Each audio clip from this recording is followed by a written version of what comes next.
नमस्कार मित्रांनो. कधीकधी विनाकारण आपल्याला कशाची तरी काळजी वाटत राहते.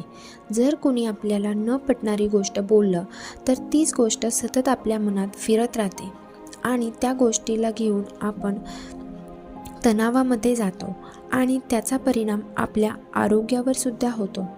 तर अशा विचारांना आपण कसे शांत करू शकतो, मनाची अस्वस्थता कशी घालवू शकतो, हे मी तुम्हाला गौतम बुद्धांच्या गोष्टीतून सांगणार आहे.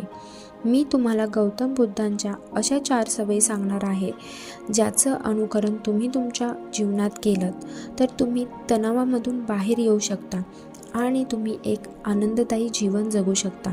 तर चला आपण गोष्टीला सुरुवात करूयात. एकेकाळी एक बौद्ध भिक्षू एका झाडाखाली ध्यान करत होते.